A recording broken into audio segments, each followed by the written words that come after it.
Bonjour à toutes et bienvenue dans ce nouveau podcast de Femmes à part, podcast dans lequel aujourd'hui nous allons parler des relations hommes-femmes et nous allons essayer de voir ensemble comment les améliorer. Vous avez été vraiment nombreuses à apprécier le podcast de vendredi dernier sur la sensibilité, le fait de dompter sa sensibilité. Et c'était à l'occasion de ce podcast qu'à un moment donné j'avais parlé du fait que très souvent les femmes n'étaient pas forcément très claires dans leurs demandes ou leur communication avec les hommes. Et voilà, vous avez été nombreux à réagir en commentaire par rapport à ce petit passage, ce qui m'a donné envie d'approfondir un petit peu ce sujet avec vous. Moi, c'est un sujet qui me passionne.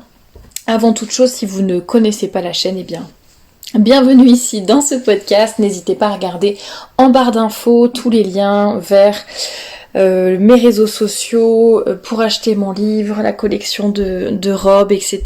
N'hésitez pas à regarder, il y a différentes playlists sur la chaîne, un peu thématiques, les podcasts, les chroniques de livres, les entretiens avec des invités, des vidéos d'inspiration, les conférences, donc n'hésitez pas, et les chroniques d'actualité aussi, donc n'hésitez pas à aller faire un tour.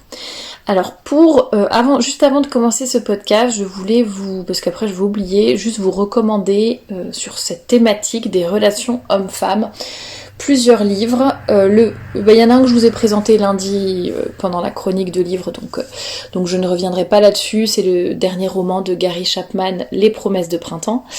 De Gary Chapman, toujours, il y a Les langages de l'amour, qui explique bien quelles sont les 5 différentes façons dont on exprime notre amour aux personnes qui nous entourent. Ça peut être l'amour couple, mais aussi frères et sœurs, parents, enfants, etc. Et le fait de connaître son langage de l'amour et de connaître celui de l'autre va évidemment faciliter les relations, quelles qu'elles soient. Un autre livre que je vous recommande, là qui est vraiment complètement dans le thème de ce soir, c'est de John Gray, Les hommes viennent de Mars et les femmes de Vénus. Je vous mettrai les liens en barre d'infos. Ça également, c'est pour expliquer les relations hommes-femmes. Nous n'avons pas le même langage, nous n'avons pas les mêmes besoins, la même façon d'être, ce qui peut donner lieu à beaucoup de quiproquos ou de disputes si l'on est en couple ou pas d'ailleurs, ou ça peut être aussi en amitié ou entre collègues, des malentendus.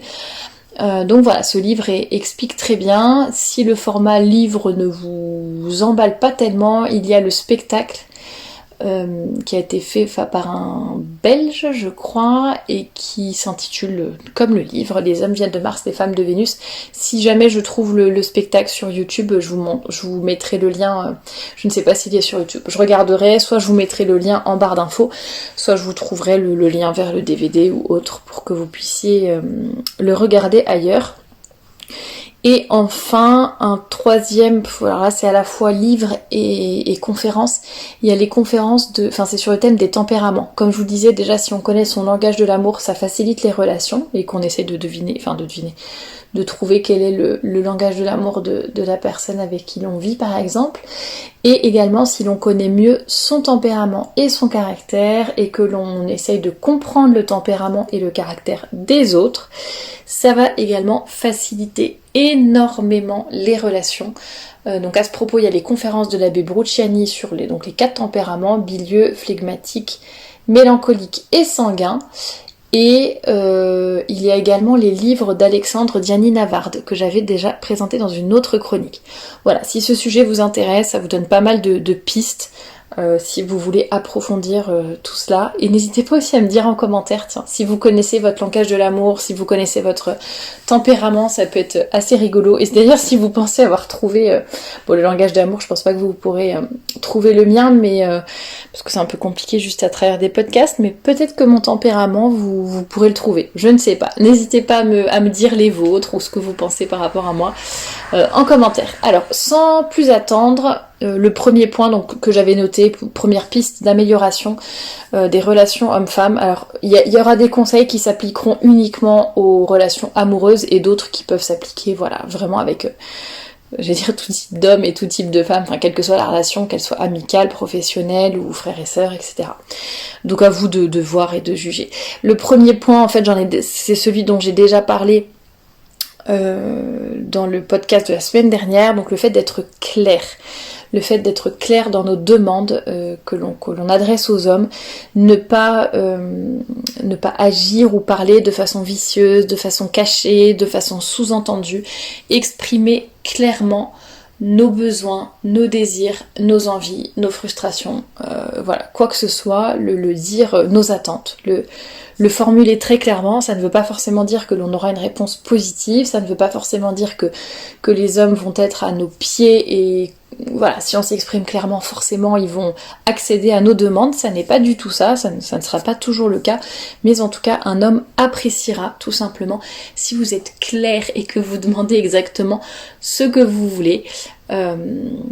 Voilà, et si aussi vous ne faites pas, comment dire, de sous-entendus qui peuvent être un petit peu culpabilisants. Il y a un exemple dans le livre justement de John Gray où il dit une femme dit à son mari mais on ne sort jamais. Et le mari il va entendre on ne sort jamais. Et qu'est-ce qu'il répond? Bah si, on est sorti, on est allé au resto la semaine dernière. Et en fait la femme elle dit ça, bien sûr qu'elle sait que son mari, voilà, qu'ils sont sortis, elle n'est pas amnésique, elle n'a pas oublié, mais elle en fait le sentiment qu'elle exprime derrière cette phrase, c'est juste de dire voilà tu me manques, j'ai envie de passer plus de temps avec toi, etc. Alors que l'homme va soit ne rien calculer, dire bah si on est déjà sorti il y a pas longtemps, soit il va le prendre mal et le prendre comme un reproche. Donc voilà, d'où l'intérêt d'être vraiment, de ne pas provoquer de quiproquos, de malentendu, en étant vraiment clair et en n'interprétant pas, enfin, en ne pensant pas que l'autre va lire dans nos pensées, tout simplement. Et et vraiment essayer d'aller jusqu'au bout de notre pensée plutôt que de dire on ne sort jamais. Moi, essayer d'être voilà, en exagérant, mais justement essayer de ne pas exagérer, d'être vraiment factuel et de dire très simplement voilà, qu'on aimerait bien passer plus de temps ensemble ou je ne sais quoi. Deuxième point, pas de conseils non sollicités. Il y a des femmes qui ont vraiment le chic pour être en permanence en train de donner des conseils. Alors ce que j'appelle des conseils non sollicités, ça veut dire que la personne n'a rien demandé et en fait l'homme n'a rien demandé et on va être en permanence en train de lui dire mais tu devrais faire ceci, tu devrais porter cela, tu devrais ne pas dire ça, tu devrais penser ci, penser ça, enfin bref. Et je pense que parfois, nous les femmes, on ne s'en rend même pas compte. Parfois c'est vraiment un fonctionnement qui est très naturel. En plus, on peut quand même souvent avoir une tendance à être peut-être plus bavarde ou avoir moins de filtre quand on parle, c'est-à-dire il y a un truc qui vient au cerveau, hop hop hop, ça sort, et on bavarde, et ce qui explique que voilà, on va parfois, sans se rendre compte que ça peut être désagréable, faire beaucoup de remarques aux personnes qui nous entourent. Alors les femmes ça va peut-être passer, mais les hommes au bout d'un moment c'est vraiment très désagréable pour eux d'avoir en permanence ce sentiment que la femme n'est pas satisfaite, leur dit quoi faire, quoi penser, etc. Donc faisons attention à cela et n'essayons pas d'imposer notre mode de pensée. Alors un écueil dans lequel il ne faut pas tomber, c'est de penser qu'il faut vraiment être invisible, se taire, ne rien dire, tout accepter, ne rien exprimer, vraiment s'invisibiliser, enfin, devenir invisible pour que la relation homme-femme fonctionne. Alors que pas du tout, on peut très bien garder sa place et être tout à fait féminine et agréable à l'homme en disant ce que l'on pense, en donnant aussi parfois des conseils quand ça s'y prête ou quand l'homme les demande, ou dire ce que l'on pense simplement, bah non écoute moi je pense que ça serait mieux de faire ci ou mieux de faire ça, puis donner des arguments, voilà. Voilà, on peut vraiment faire ça, mais sans être désagréable et sans diminuer, sans affaiblir l'homme, sans le diminuer ou sans lui donner une sensation que voilà quoi, qu'on le prend par la main et qu'on fait toutes les choses à sa place. Troisième point, ça j'en ai parlé dans le podcast de vendredi dernier sur la sensibilité, donc ne dompter sa sensibilité parce que tout simplement la sensiblerie c'est quelque chose qui va beaucoup agacer les hommes. Une femme qui pleurniche en permanence ou qui se vexe pour un rien, qui boude, qui fait la tête, à tout bout de champ, ça c'est pas possible. Donc bon, je ne redéveloppe pas ici, si le sujet vous intéresse. Voilà, ça ne veut pas dire qu'on étouffe complètement sa sensibilité et qu'on ne veut plus être sensible à rien, pas du tout. Si vous voulez en savoir plus, n'hésitez pas à aller écouter l'autre podcast. Mais voilà, en tout cas, c'est quelque chose qui va faciliter les relations hommes-femmes si vous essayez de dompter un peu votre sensibilité. Quatrième point, d'ailleurs, j'y pense, il n'y a pas d'ordre particulier dans ce que je vous dis, il n'y a pas d'ordre d'importance ni quoi que ce soit. Hein. J'ai un peu noté mes idées comme elles me venaient au fur et à mesure. Quatrième point, être féminine.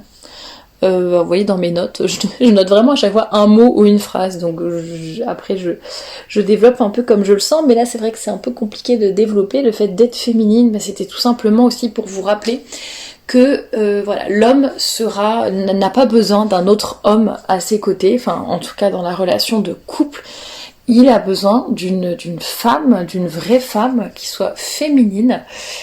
Ça peut être important à rappeler dans un contexte un peu de confusion des genres et de féminisme exacerbé. Donc voilà, soyons des vraies femmes dans nos manières, dans notre façon de nous habiller, dans notre façon de parler, dans notre attitude, dans notre vie intérieure, enfin, essayons d'être vraiment féminines, tout simplement, pour que l'homme aussi puisse être viril.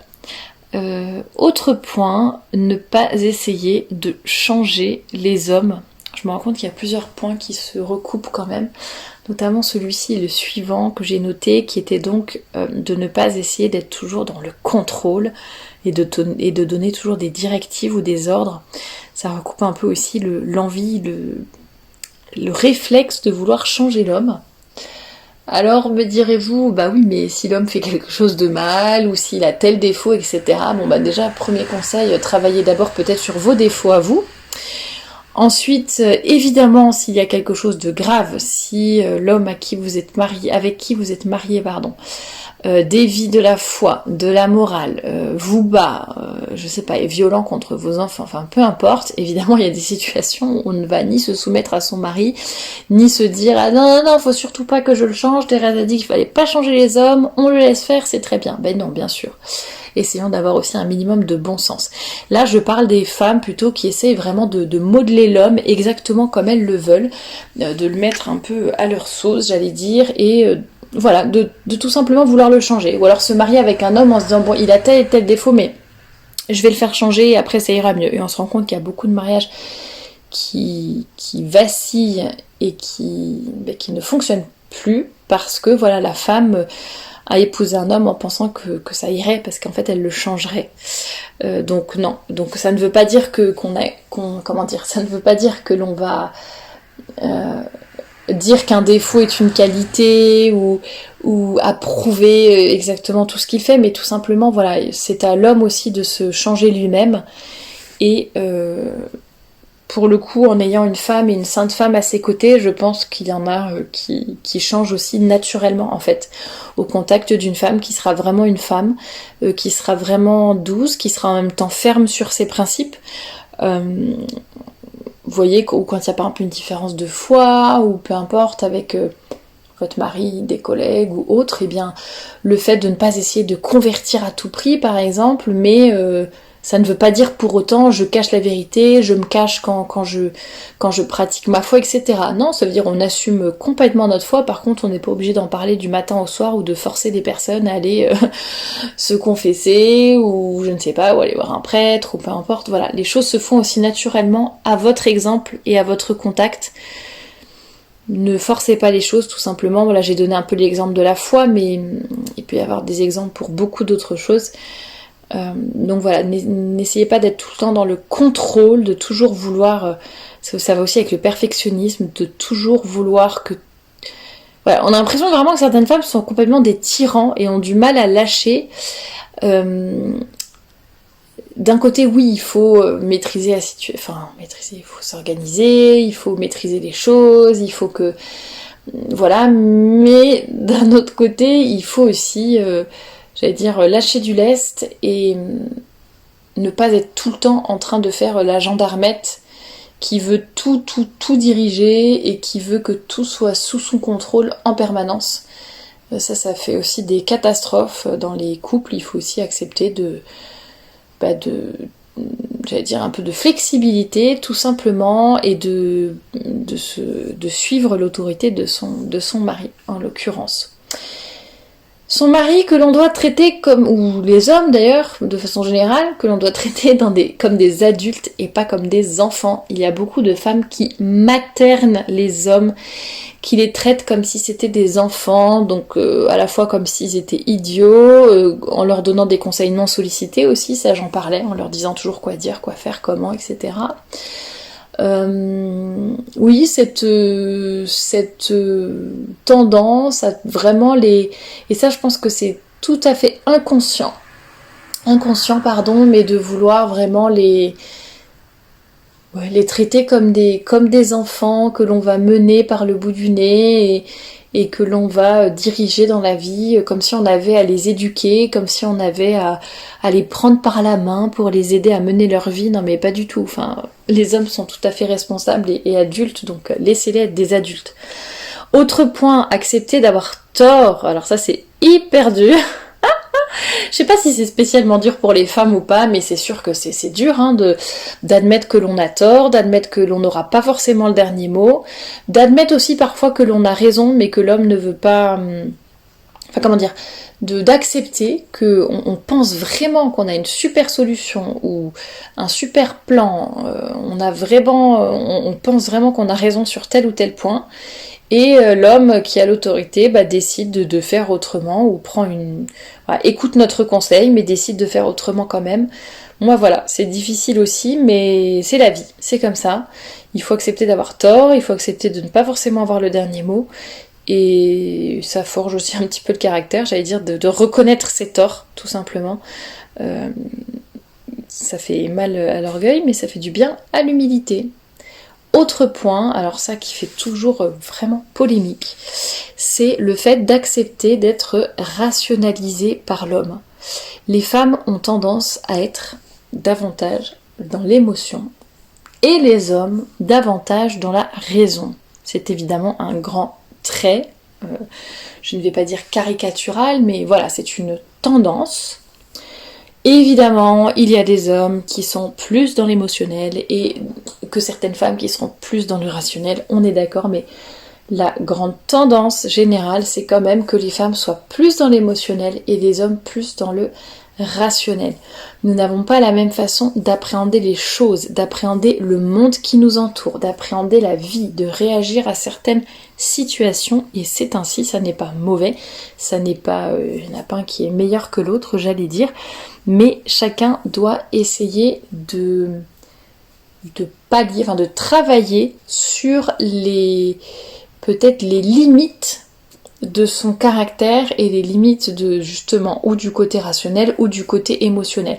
Donc côté rationnel, il y a certains hommes qui effectivement sont dans le rationnel et c'est très bien, heureusement, mais parfois qui vont complètement laisser de côté justement le versant plus émotionnel, plus humain, plus dans la communication, etc.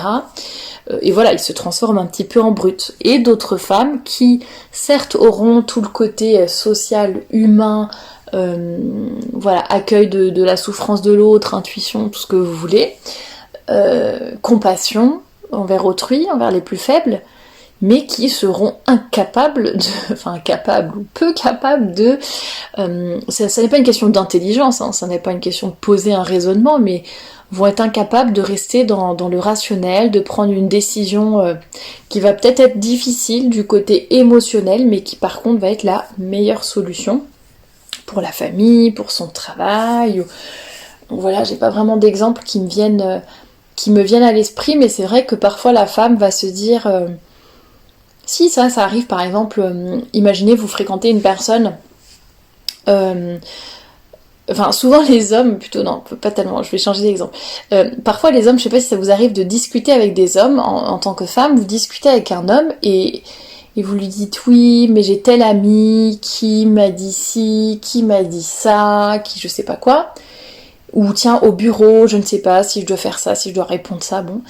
Et l'homme va vous dire une réponse, mais non mais c'est bon, t'as qu'à couper le contact, ou t'as qu'à répondre que non, t'as pas envie d'y aller. Par exemple, voilà, j'hésite parce que j'ai été invitée à la soirée, mais d'un autre côté, bon, je suis vraiment hyper fatiguée en ce moment, puis en plus, il y aura quelqu'un que je veux pas revoir, et puis en plus, de toute façon, ça me dit pas trop, et puis ceci, cela, enfin voilà, nous, on a toute une liste qui est plutôt favorable au fait de ne pas aller à la soirée en question, par exemple.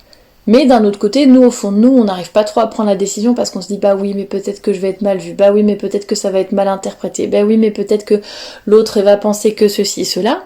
Alors que l'homme, si on lui confie notre dilemme, lui, ça va dire, bah tu vas pas, t'as pas envie d'y aller, tu vas pas. Vous voyez, les hommes vont avoir des solutions beaucoup plus simples, alors que nous, voilà, on va se faire des nœuds au cerveau pendant des heures et des heures. Et alors les deux ont les avantages et les inconvénients dans le sens où parfois, voilà, faut savoir passer au-dessus de certaines choses, il faut savoir être plus dans la compassion, dans les relations humaines, etc. Et alors que du côté des hommes, voilà, alors qu'il y a aussi l'autre côté où au contraire, il faut parfois laisser de côté un peu nos émotions et accepter d'être rationalisé. Alors c'est rigolo parce que souvent quand je parle de ça, il y a tout de suite plein de femmes qui s'insurgent en commentaire. Et en fait, ça vient juste, mais juste à point, confirmer ce que je suis en train de dire en fait. Les femmes sont vraiment rarement capables de... mais c'est pas... Je veux dire, je me mets dedans, hein, enfin, vous inquiétez pas. Et puis, il y en a qui arrivent plus que d'autres à maîtriser ce côté-là, mais c'est vrai que très souvent, on ne supporte pas la moindre critique. Ça rejoint ce que je disais sur le fait de, voilà, accepter d'avoir tort. On veut avoir le dernier mot, on veut avoir raison, et puis, c'est pas vrai, je suis pas émotionnelle, nanana, puis finalement, on s'enflamme pour rien. Et parfois on a du mal aussi à tenir des raisonnements voilà, qui tiennent la route, et on va être davantage dans le sentiment, le ressenti, ce que va penser autrui, etc. etc. Donc c'est un petit peu dommage aussi. Et ça va beaucoup agacer l'homme aussi, le fait de ne pas accepter d'être rationalisé, le fait d'être toujours beaucoup trop dans l'émotion. Voilà, alors ça va plutôt être un... Oh, remarquez, ça peut être aussi, même quand on n'est pas en couple, le fait d'admirer l'homme et de le respecter. La femme a davantage besoin de se sentir belle, de se sentir aimée, enfin qu'on la trouve belle et qu'on l'aime. L'homme a plus besoin qu'on l'admire et qu'on le respecte, qu'on lui montre qu'il est vraiment le numéro 1, enfin si c'est votre mari, qu'il est le numéro 1 dans votre vie. Le respect et l'admiration passent à la fois par les paroles et à la fois par les actes.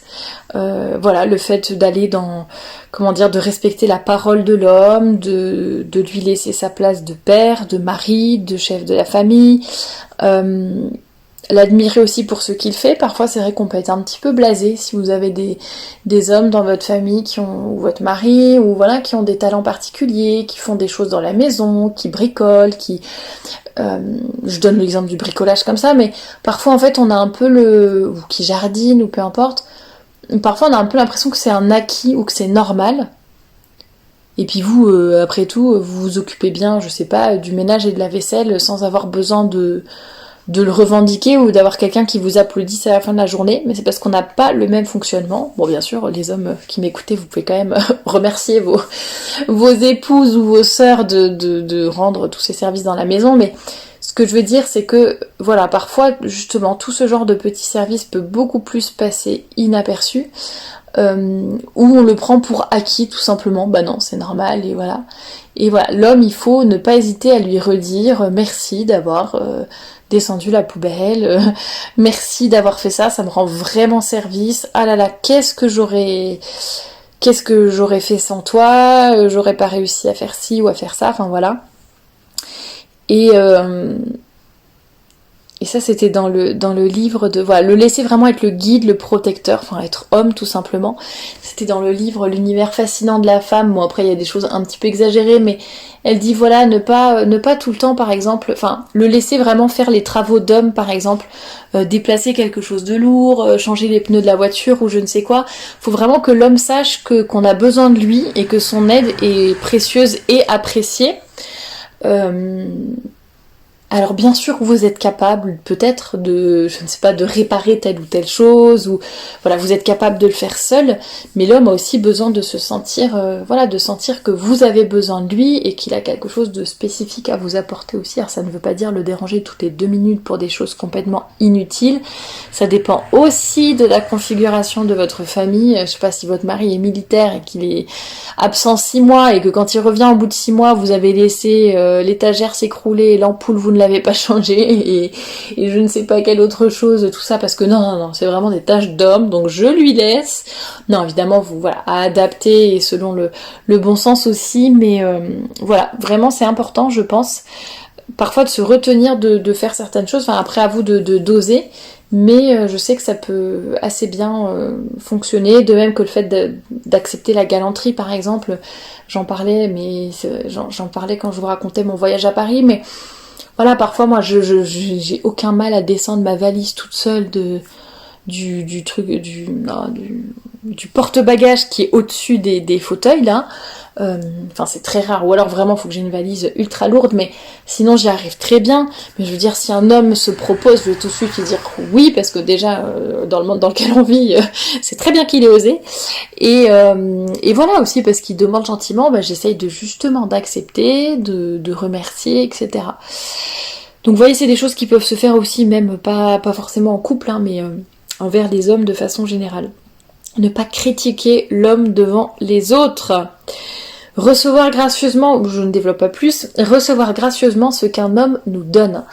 Parfois on peut avoir tendance, que ce soit un homme qui nous donne quelque chose de matériel ou d'immatériel, bon par exemple un compliment, on peut avoir tendance à minimiser ou à dire, je sais pas, t'as une belle robe ma chérie, ou qu'est-ce que t'es belle aujourd'hui, oh bah non, je me trouve grosse, oh bah non, c'est un vieux truc, ça fait 10 ans que je le porte, elle est nulle cette robe, enfin voilà.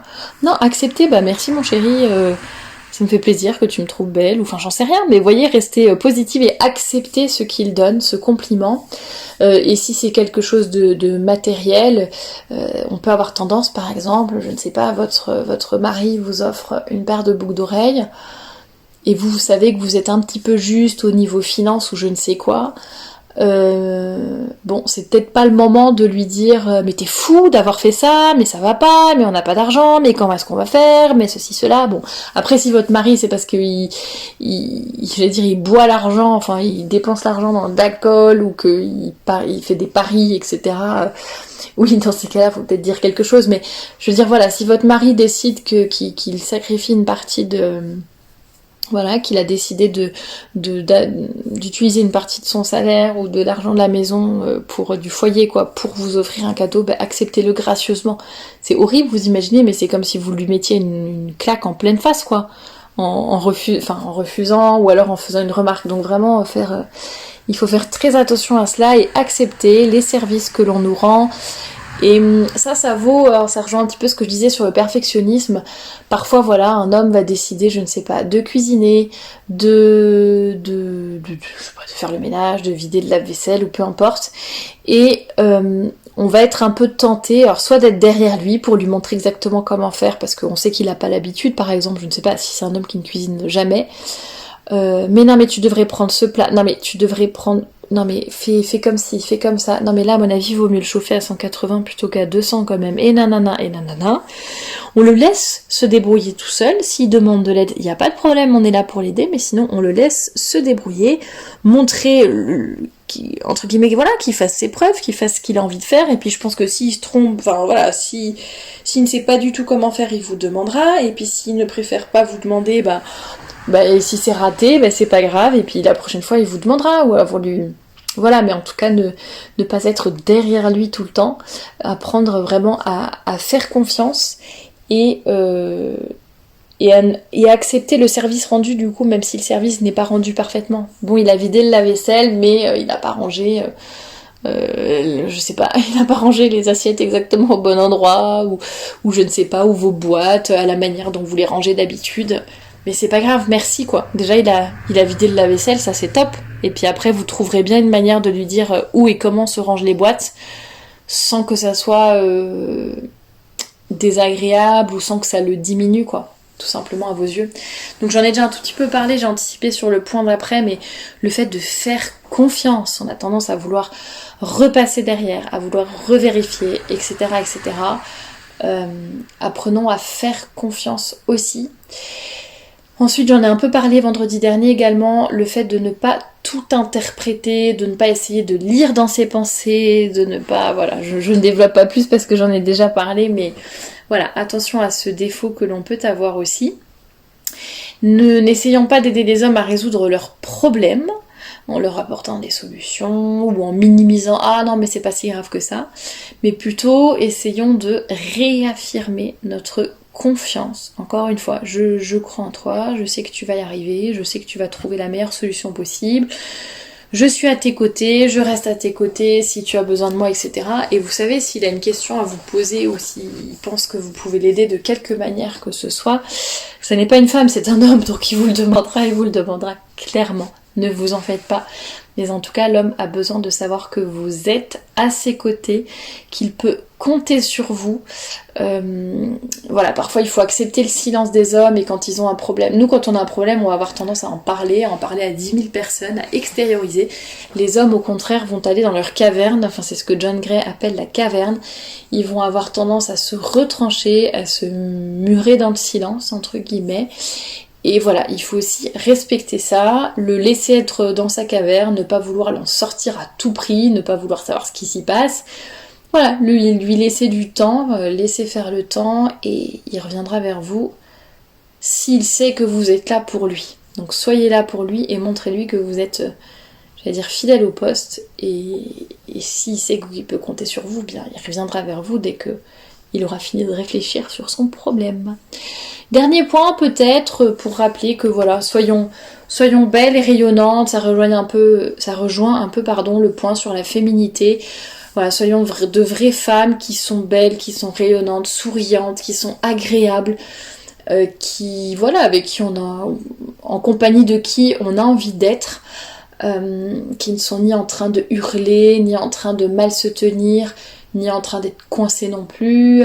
Voilà, des femmes qui sont heureuses de vivre, heureuses d'être des femmes, qui essayent de tendre à la sainteté, qui aident, qui tirent les hommes vers le haut également. Donc voilà pour un peu tous les petits conseils que je pouvais vous donner dans ce podcast. Écoutez, ce sont tout simplement les idées qui me sont venues quand je l'ai préparé. Hop, j'ai noté ma petite liste et tout ce qui me venait en tête. N'hésitez pas, si vous avez d'autres idées pour compléter ce podcast, vous pouvez le compléter en commentaire, que vous soyez un homme ou une femme. Voilà, c'est vrai que j'ai eu beaucoup d'hommes qui ont commenté sous le podcast de vendredi dernier en me disant que mais c'est exactement ça, faut que les femmes fassent ça par rapport à la clarté, à la sensibilité, etc. Donc voilà, n'hésitez pas, les hommes qui m'écoutent, à confirmer ou peut-être infirmer ou préciser mes propos. Je ne prétends pas avoir la science infuse en la matière. J'aime beaucoup le sujet des relations hommes-femmes, mais voilà, je n'ai pas la science infuse comme je viens de le dire. Donc n'hésitez pas à compléter avec vos idées, vos exemples, vos témoignages. C'est toujours super intéressant de vous lire. Et moi je vous dis à la semaine prochaine pour un nouveau podcast, mais on se retrouve dès demain, en fait, si je ne me trompe pas, dès demain pour un nouvel entretien avec une super invitée avec laquelle nous allons parler de célibat. Donc cet entretien sera publié le samedi 17 juillet à 17h. J'espère que vous serez nombreux au rendez-vous. À très bientôt!